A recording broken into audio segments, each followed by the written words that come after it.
Bonjour chers amis, bienvenue à l'Eden Cinéma, un cinéma dans lequel je me propose de vous donner envie de revoir un grand film avec des lunettes chrétiennes.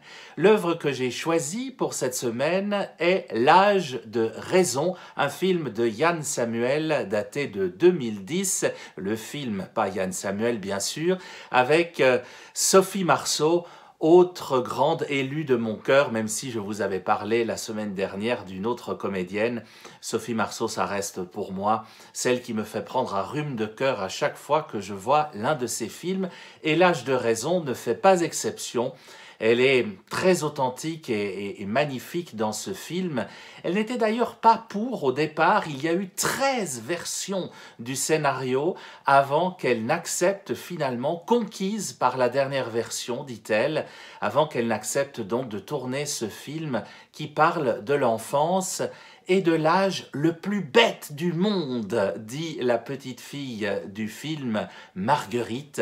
Marguerite qui a 7 ans lorsqu'elle se met en tête d'écrire des lettres, des dizaines de lettres d'enfants à celle qu'elle sera elle-même à 40 ans, l'âge donc le plus bête de sa vie, affirme-t-elle du haut de ses 7 ans, du haut de l'âge de raison. De fait, Marguerite est devenue Margaret, c'est ainsi qu'elle se fait appeler dans le monde de la finance qu'elle arpente avec un certain brio. Sophie Marceau est parfaite dans le rôle de cette quadragénaire qui semble avoir tout réussi, tout peut-être sauf l'essentiel, a-t-on envie de dire. Elle brasse beaucoup d'argent, elle est ambitieuse, elle gère sa vie sans laisser, dit-elle, la moindre place au hasard. Dommage, car le hasard, disait un certain Einstein, c'est précisément le nom que prend Dieu quand il agit incognito dans nos vies.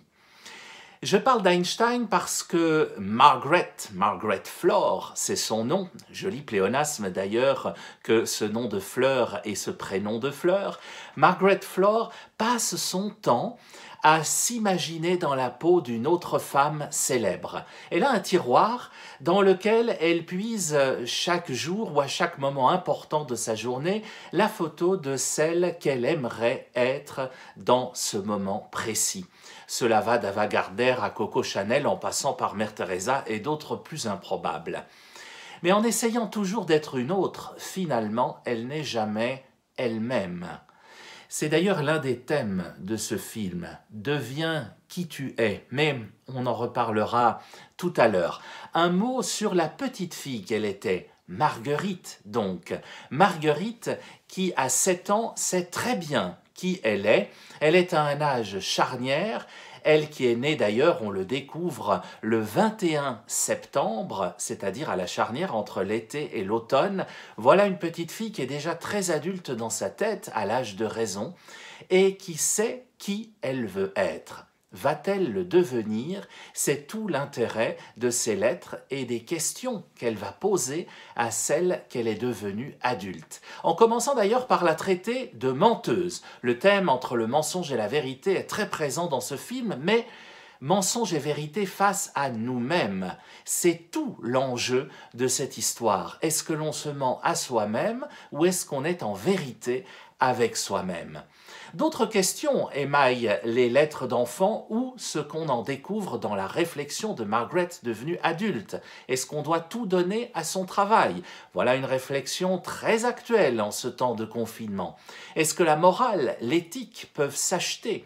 Qu'est-ce que c'est que devenir adulte? Ça veut dire quoi grandir? Est-ce que l'on a fait les choses importantes qui étaient du moins les choses importantes dans la tête de l'enfant que nous étions? Qu'est-ce que nous sommes devenus? Qui sommes-nous devenus? Quelle place donnons-nous aux gens que nous aimons?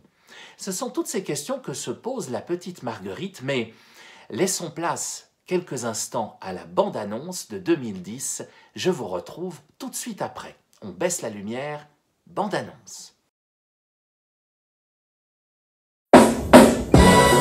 Félicitations Margaret. Le bruit court déjà que le montage financier de la centrale est bouclé. Les Chinois doivent avoir une vue imprenable sur mes seins. Je gère ma vie sans la moindre place au hasard. Et ça, c'est de hasard.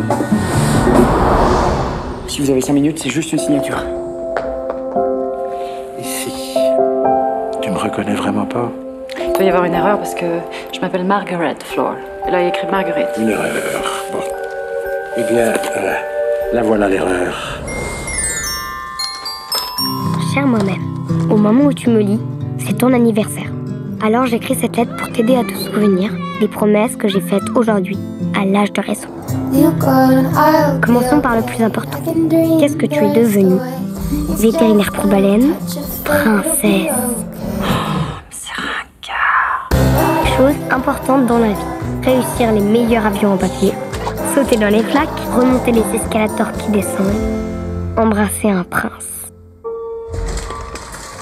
C'est immédiatement de m'importuner avec ces lettres d'enfant. Je ne veux pas me souvenir de mon enfance. C'est pourtant pour ça que tu les as écrites, ces lettres.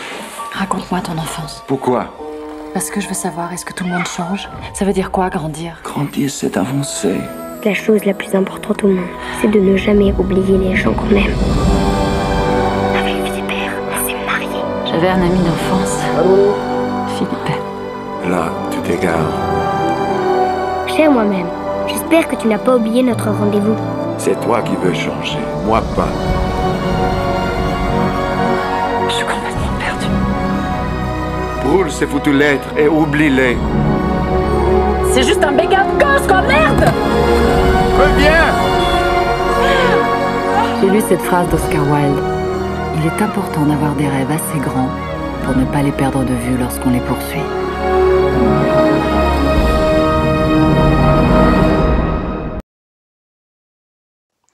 Ah oui, il est important d'avoir des rêves suffisamment grands pour ne pas les perdre de vue pendant qu'on les poursuit. Cette belle phrase d'Oscar Wilde qu'on vient de réentendre dans cette bande-annonce, c'est une des phrases comme ça qui émaillent ce film magnifique. Vous avez découvert les enfants dans cette bande-annonce, Marguerite, enfant, et Philibert, son amour d'enfance.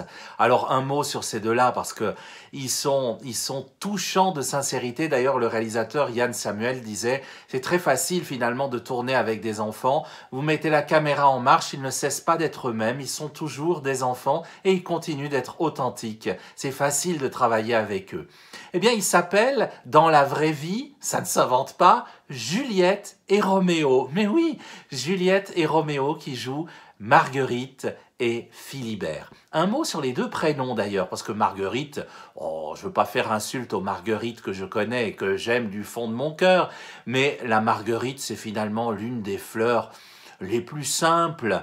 Et Philibert, étymologiquement, ça veut dire celui qui est très brillant, celui qui est très célèbre. Et c'est intéressant de voir que c'est exactement l'inverse, en fait, dans le film. Margaret, c'est celle qui essaye de briller, d'être célèbre, et Philibert, finalement, il est assez commun lorsqu'on le découvre à la moitié du film, le Philibert devenu adulte. Mais celui qui va briller par son talent, celui qui a réalisé son rêve, car, comme on va le dire, il suffisait qu'un seul de nous tienne une seule de ses promesses d'enfant pour que tout change. Celui qui va permettre au rêve de se le réaliser, c'est pas celle que l'on croit au départ, c'est pas celle qui a l'air brillante, qui a l'air célèbre, qui a l'air connue. Marguerite, Margaret, va peu à peu, vous le sentez bien, retrouver, en tout cas partir à la recherche de celle qu'elle était lorsqu'elle était enfant, de celle qui lui écrit toutes ces lettres, de celle qui à 7 ans a réalisé le travail de toute une vie, comme va dire le vieux notaire, merveilleusement interprété par Michel Duchossois. Michel Duchossois et Sophie Marceau qui se retrouvent 23 ans après Force Sagan d'ailleurs. Deux acteurs qui sont merveilleux, je le redis, dans ce film. Margaret va réentendre la voix de la petite Marguerite à travers une vieille cassette audio. Et elle va réentendre par la même occasion la chanson de ses 7 ans, la chanson qu'elle écoutait à ce moment-là. En termes actuels de confinement, c'est très intéressant de voir que les psychologues nous recommandent d'ailleurs de revenir dans les bons souvenirs, de se remémorer les chansons qu'on écoutait quand on était ado, quand on était enfant, celles qui nous faisaient du bien, de relire les histoires qui nous faisaient du bien. C'est très important pour retrouver la joie de l'enfant qui est en nous. Cet enfant qui va dire à Margaret « aide-moi, aide-moi à croire encore, aide-moi à rêver, à oser, à redevenir celle que nous étions. Ceci dit, le vrai défi n'est pas de redevenir l'enfant que nous étions, parce qu'alors on tomberait dans une quadrature du cercle. Le défi, c'est de devenir qui nous sommes. Deviens qui tu es. Cette phrase que va dire le vieux notaire à Margaret, deviens qui tu es. Une phrase qu'on attribue faussement à toutes sortes de personnages d'ailleurs.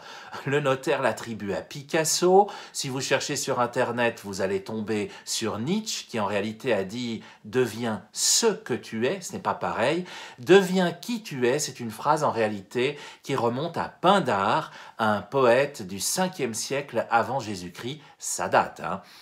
Mais elle est toujours aussi actuelle, cette phrase. Deviens qui tu es. C'est le défi pour chacun d'entre nous, un défi que nous repose ce film, L'âge de raison.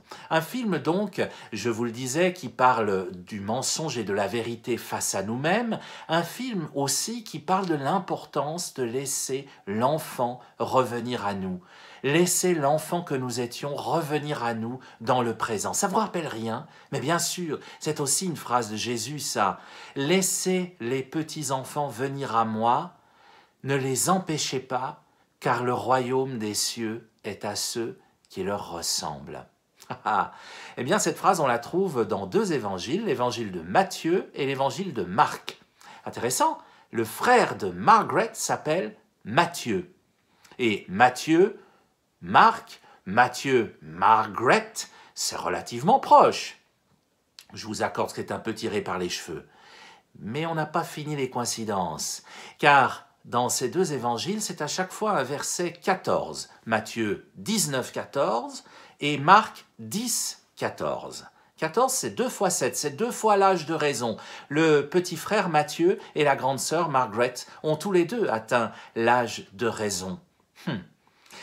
Mais c'est pas fini, parce que, je vous ai dit, chez Matthieu, le verset 14 fait partie du chapitre 19, et chez Marc, le chapitre 10 contient ce verset 14. 10, c'est précisément le numéro où habite Matthieu, le petit frère de Margaret. On le voit sur plusieurs images, le chiffre 10 à l'entrée de sa maison.